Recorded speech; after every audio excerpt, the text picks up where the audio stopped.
Hidden between the lines of conventional history texts, obscured by the dominant narratives of colonialism and power, lies a tale of triumph and defiance that has been systematically erased from the collective memory of the Western world. The Haitian Revolution, a watershed moment in modern history, has been relegated to the shadows, denied the recognition it so rightfully deserves. This deliberate omission has severed a crucial link to the past, silencing the voices of the enslaved, the marginalized, and the oppressed. But in today's video, we will be uncovering the hidden history behind the Haitian Revolution. As we dive right in, kindly consider showing your support by clicking on the thumbs up button. Help share this video with your global network, and also subscribe to our channel if you are yet to, just so you can access more of our eye-opening and mind-blowing contents here on Black Journals. Now follow me. Let us delve right in. The American Revolution of 1776 proclaimed that all men have inalienable rights, but the revolutionaries did not draw what seems to be the logical conclusion from this statement, that slavery and racial discrimination cannot be justified.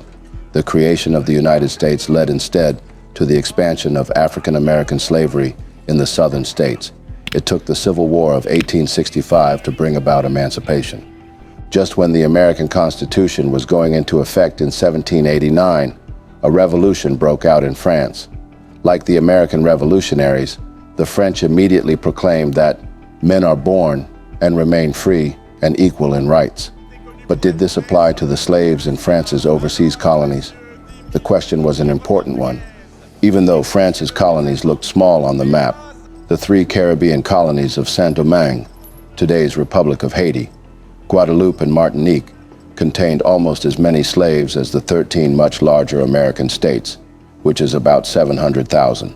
Then, Saint-Domingue was the richest European colony in the world. It was the main source of the sugar and coffee that had become indispensable to civilized life in Europe. Much of Caribbean economic development in the 18th century was contingent on Europeans' demand for sugar. Plantation owners produced sugar as a commodity crop from cultivation of sugarcane, which required extensive labor. The colony of Saint-Domingue also had extensive coffee, cocoa, and indigo plantations, but these were smaller and less profitable than the sugar plantations. The commodity crops were traded for European goods. Starting in the 1730s, French engineers constructed complex irrigation systems to increase sugarcane production. By the 1740s, Saint-Domingue, together with the British colony of Jamaica, had become the main suppliers of the world's sugar.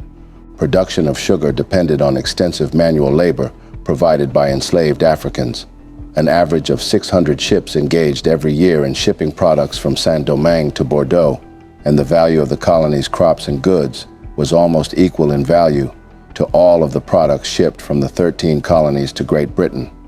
The livelihood of 1 million of the approximately 25 million people who lived in France in 1789 depended directly upon the agricultural imports from Saint-Domingue, and several million indirectly depended upon trade from the colony to maintain their standard of living. Slavery sustained sugar production under harsh conditions. Diseases such as malaria and yellow fever caused high mortality, thriving in the tropical Caribbean climate. In 1787 alone, approximately 20,000 slaves were transported from Africa to Saint-Domingue, in comparison to the roughly 38,000 slaves that were imported to the British West Indies. The death rate from yellow fever was such that at least 50% of the slaves from Africa died within a year of arriving. So while the white planters preferred to work their slaves as hard as possible, providing them only the bare minimum of food and shelter, they calculated that it was better to get the most work out of their slaves with the lowest expense possible, since they were probably going to die of yellow fever anyway. The French slave colonies had a very different social structure from the slave states of the American South. The white population in the largest colony, Saint-Domingue, numbered only 30 in 1789. In the United States, non-whites were almost always put in the same class as black slaves, but in the French colonies, many whites had emancipated their mixed-race children, creating a class of free coloreds that numbered 28,000 by 1789. The free coloreds, or gens de couleur libres, who were usually mixed race, sometimes referred to as mulattoes, being of both African and French descent. These gens de couleur tended to be educated and literate, and the men often served in the army or as administrators on plantations. Many were children of white planters and enslaved mothers, or free women of color. Others had purchased their freedom from their owners through the sale of their own produce or artistic works. They often received education or artisan training, and sometimes inherited freedom or property from their fathers. Some gens de couleur owned and operated their own plantations and became slave owners. But in all, black slaves heavily outnumbered both the whites and the free coloreds, however. There were 465,000 of them in Saint-Domingue by 1789. About half of the slaves had been born in Africa. Slaves were imported from many regions in West Africa. They brought some traditions and beliefs with them, but they had to adapt to a very different environment in the Caribbean. Newly arrived slaves had to learn a common language, Creole, a dialect of French. Out of elements of African religions and Christianity, they evolved a unique set of beliefs, Vodou, which gave them a sense of identity. Many early supporters of the French Revolution were uncomfortably aware of the role that slavery played in France's colonies. Some of them formed a group called the Société des Amis des Noirs, Society of the Friends of Blacks, which discussed plans for gradual abolition of slavery, the ending of the slave trade, and the granting of rights to educated free colored men from the colonies. Like white plantation owners in the American South, slave owners in the French colonies participated actively in the French Revolution. They demanded liberty for themselves, above all, the liberty to decide how their slaves and the free people of color in their colonies should be treated. The slaves were their hard-earned property, they argued, and a fair-minded government could not even consider taking them away. If the French National Assembly took up the issue of slavery, the colonial plantation owners threatened to imitate their neighbors to the north and launch a movement for independence, or else to turn their colonies over to the British, France's traditional enemies. The slave owners also violently denounced the Société des Amis des Noirs, accusing it of stirring up the slaves and the free-colored populations in the colonies. The French revolutionaries, many of whom had money invested in the colonial economy, took these issues seriously. A well-funded lobbying group backed by the plantation owners, the Club Massiac, spread pro-slavery propaganda and convinced the National Assembly to guarantee that no changes would be made in the slave system without the consent of the whites in the colonies. Initially, representatives of the colonial free-colored population, many of whom owned slaves themselves, had hoped that the whites might be willing to reach an agreement with them and form a common front against the slaves. Most colonial whites, however, feared that granting political rights to people who were partly descended from slaves would undermine racial hierarchy and lead eventually to the abolition of the slave system. The free coloreds, many of whom had been educated in France, did have some supporters in the French National Assembly and in the Société des Amis des Noirs. They were very frustrated when planter opposition kept the National Assembly from granting them equal rights with the whites. In October 1790, a free-colored leader, Vincent Auger, returned to Saint-Domingue from France and demanded for the right to vote under the Declaration of the Rights of Man and of the Citizen. When the colonial governor refused, Auger led a brief 300-man insurgency in the area around Le Cap, fighting to end racial discrimination in the area. He and his followers were captured in early 1791 and brutally executed by being broken on the wheel before being beheaded.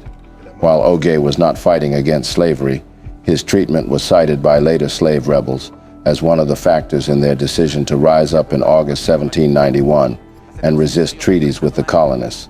The conflict was between factions of whites and between whites and free blacks. Enslaved blacks only watched from the sidelines. When news of the executions reached France, the National Assembly blamed the colonists for their severity and passed a decree granting rights to a minority of the free colored population. The revolutionaries were beginning to move away from unswerving support for the whites in the colonies. Before this split could grow, however, the white colonists in Saint-Domingue found themselves facing a much more serious danger. French writer and abolitionist Guillaume Raynal published a scathing critique of slavery in the 1780 edition of his influential book on European colonization, contributing to the growing chorus of opposition to the transatlantic slave trade. He also predicted a general slave revolt in the colonies, saying that there were signs of an impending storm. One such sign was the action of the French revolutionary government to grant citizenship to wealthy free people of color in May 1791. Since white planters refused to comply with this decision, within 2 months, isolated fighting broke out between the former slaves and the whites. This added to the tense climate between slaves and Grands Blancs. Raynal's prediction came true on the night of August 21st, 1791, when the slaves of Saint-Domingue rose in revolt. Thousands of slaves attended a secret voodoo ceremony as a tropical storm came in. The lightning and the thunder were taken as auspicious omens, and later that night, the slaves began to kill their masters and plunged the colony into civil war. The signal to begin the revolt had been given by Dutty Boukman, a high priest of voodoo and leader of the maroon slaves, and Cécile Fatiman during a religious ceremony at Bois Caïman on the night of August 14th. In a stunning and swift turn of events, slaves rose up and claimed dominion over the northern province, home to the island's largest plantations, in a mere 10 days, marking the beginning of a full-blown slave revolt. Whites could only keep control of a few isolated fortified camps. The slaves sought revenge on their masters through pillage, rape, torture, mutilation, and death. The long years of oppression by the planters had left many blacks with a hatred for all whites, and the revolt was marked by extreme violence from the very start. The masters and mistresses were dragged from their beds to be killed, and the heads of French children were placed on pikes that were carried at the front of the rebel columns. Plantation buildings were set on fire. In the South, beginning in September, 13,000 slaves and rebels led by Romaine La Prophétesse, based in Trou-Kofi, took supplies from and burned plantations, freed slaves, and occupied and burned the area's 2 major cities, Léogâne and Jacmel. The planters had long feared such a revolt and were well armed with some defensive preparations. But within weeks, the number of slaves who joined the revolt in the north reached 100,000. Within the next 2 months, as the violence escalated, the slaves killed 4,000 whites and burned or destroyed 100 sugar plantations and hundreds of coffee and indigo plantations. At least 900 coffee plantations were destroyed, and the total damage inflicted over the next 2 weeks amounted to 2 million francs. In September 1791, the surviving whites organized into militias and struck back, killing about 15,000 blacks. Although the revolts did great damage, the whites were able to maintain control of the colony's major cities, confident that French troops would eventually arrive to quell the rebellions. Initially, the slave insurrection leaders sought freedom for themselves and their families, proposing a system where slaves would work 3 days a week for themselves and 3 days for their masters. However, the whites refused to make concessions. The free coloreds in the West negotiated an agreement with the whites in that region, but it ultimately fell apart. Despite demanding freedom from slavery, the rebels did not seek independence from France at this stage. Many rebel leaders claimed to fight for the French king, believing he had issued a decree freeing the slaves, which the colonial governor had suppressed.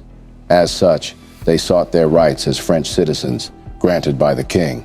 By 1792, slave rebels controlled a third of Saint-Domingue.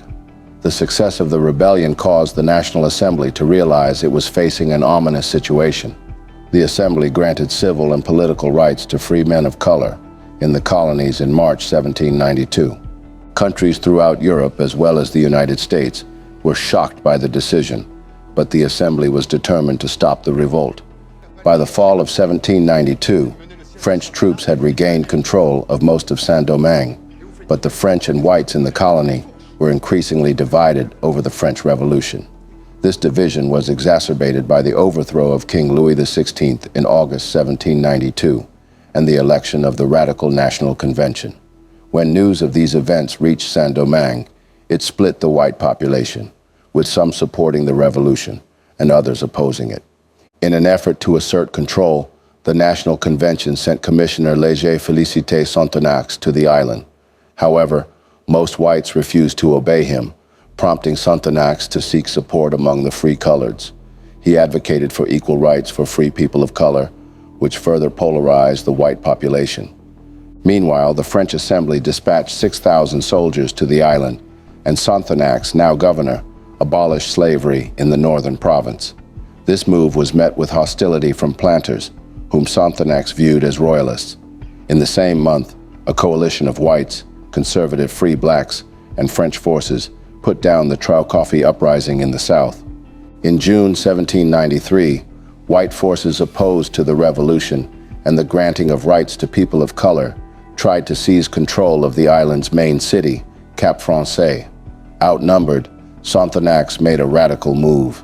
He called on the black insurrectionaries to attack the city, promising that slaves who fought on the side of the revolution would be freed. This allowed him to defeat the whites, although Cap Français was burned down in the fighting. In August 1793, Sonthonax extended his abolition decree to cover the entire slave population.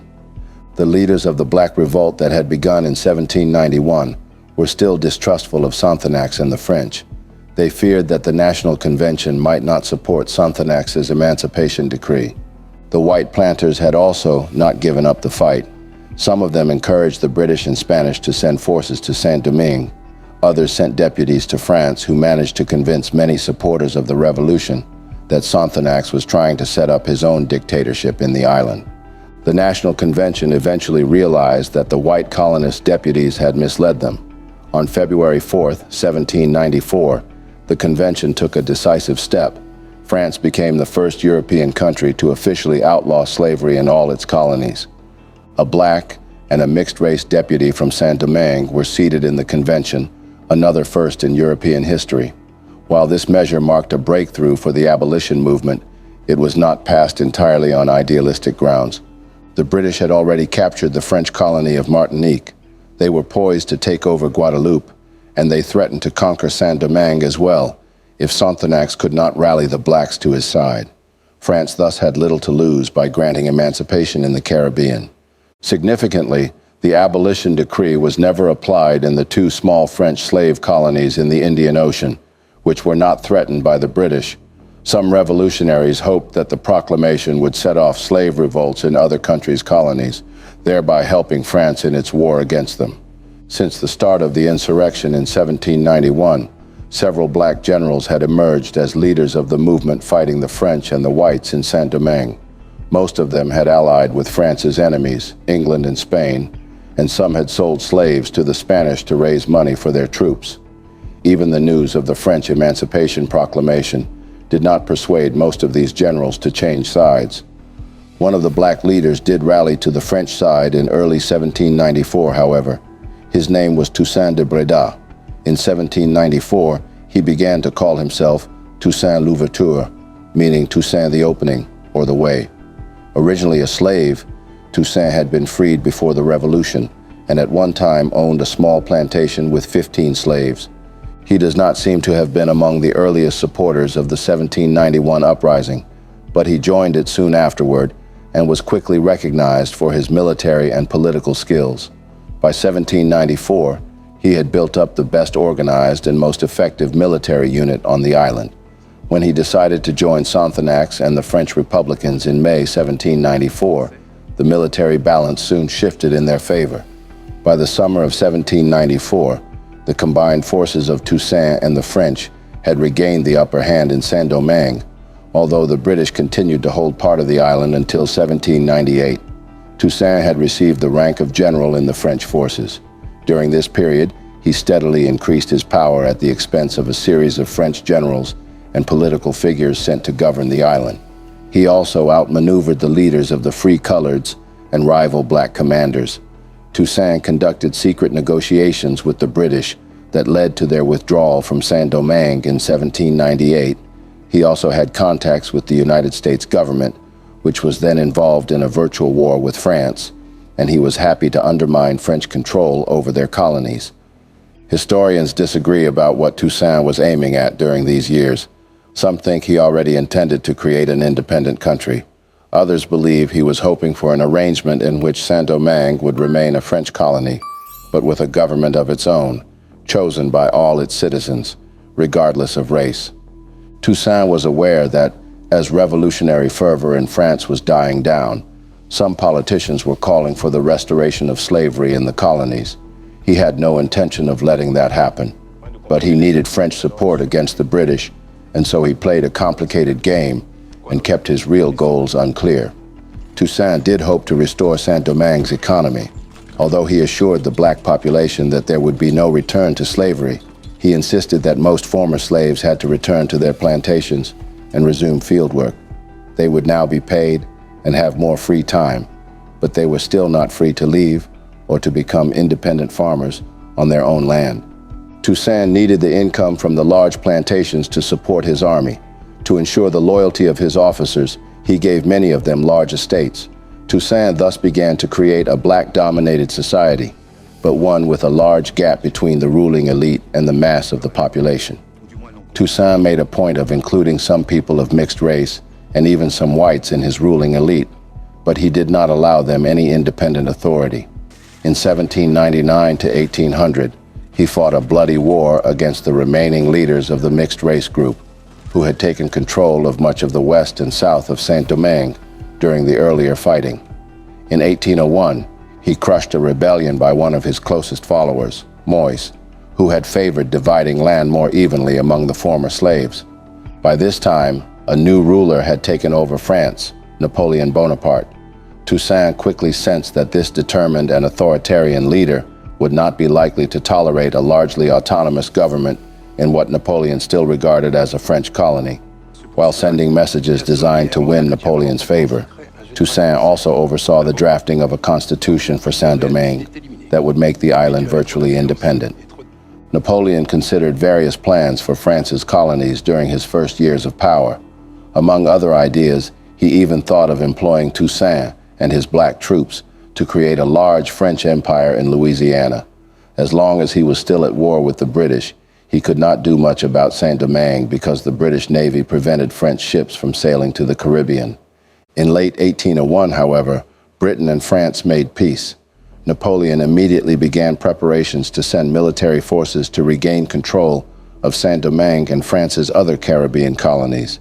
These efforts succeeded in Martinique, where slavery had never been abolished, and in Guadeloupe, where it was restored with great bloodshed in 1802. The French military expedition to Saint-Domingue, commanded by General Leclerc, arrived in early 1802. Surprisingly, Toussaint did not immediately call for all-out resistance. The French were able to occupy the island's major port cities, and Toussaint's leading military commanders, particularly his right-hand man General Dessalines, went over to the French side. Toussaint himself withdrew to his plantation. In June 1802, the French arrested him and shipped him to France, where he died in prison in 1803. While Toussaint and his generals submitted to the French, much of the former slave population did not. By the fall of 1802, it had become clear that the French were not just trying to regain control of the island, but also meant to bring back slavery, as they had in Guadeloupe. But the French were losing large numbers of men in guerrilla fighting. Even more were falling victim to yellow fever, which killed General Leclerc himself. Dessalines and other generals now resumed fighting against the French. When war between Britain and France began again in May 1803, the French troops were cut off from supplies and reinforcements. By the end of the year, the French commander Rochambeau was forced to surrender and agree to withdraw from the island. The fighting in 1802 to 1803 was extremely brutal. The French troops committed many atrocities in their attempt to bring the island under control and restore slavery. In response, blacks killed many of the whites who had remained in Saint-Domingue. At the end of December 1803, General Dessalines proclaimed the independence of the former colony, giving it a new name derived from the original Indian inhabitants, Haiti. The success of the Haitian Revolution sent shockwaves throughout the slave societies of the New World.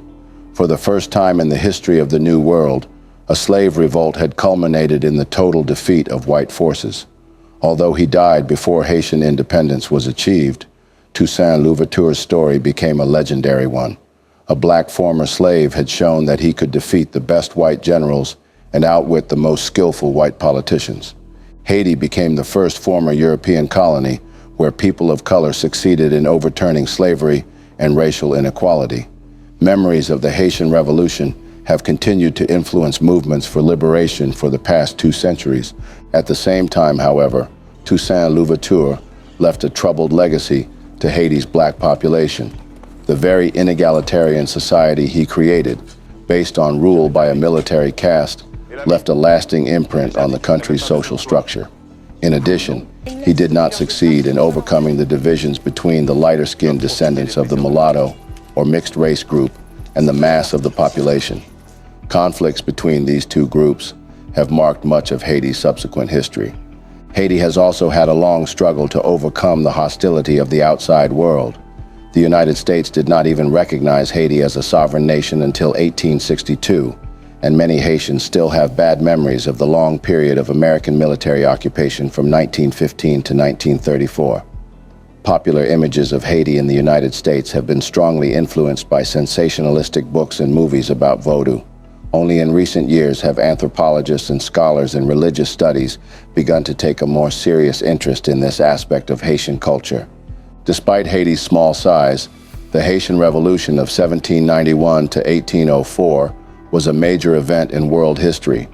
It posed the question of what it would mean if people of color insisted that the promises of freedom made by the American and French revolutions also applied to them. The Haitian Revolution was the forerunner of modern anti-colonial movements in the Third World. Historians of race relations in United States history have much to learn from the Haitian Revolution. Slave revolts in the United States did not succeed, but the Haitian example shows that their failure was not inevitable. Toussaint Louverture and his supporters demonstrated that blacks were capable of defeating white armies and setting up a functioning government.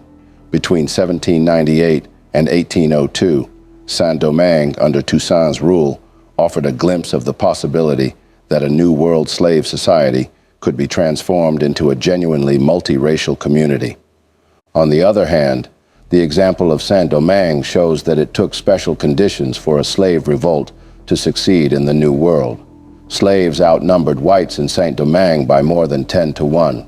Even so, their superior military technology enabled the whites to control the colony until the French Revolution divided the whites among themselves and turned the mixed-race population against them.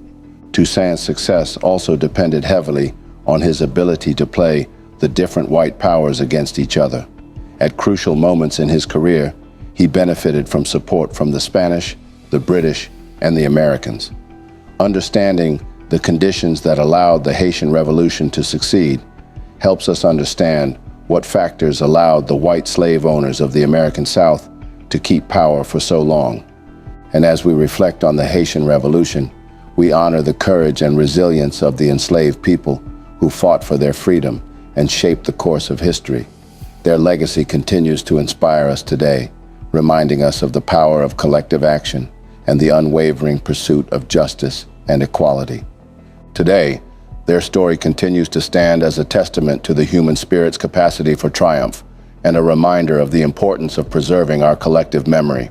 Thank you for staying with us on this journey through a pivotal moment in Black history. We appreciate your engagement and reflection on yet another important chapter of Black history. Join us next time as we continue to shed light on untold stories and uncover the complexities of our shared human experience. Don't forget to hit the like button and subscribe to our channel to stay updated on upcoming videos if you're yet to do so. Thank you for watching.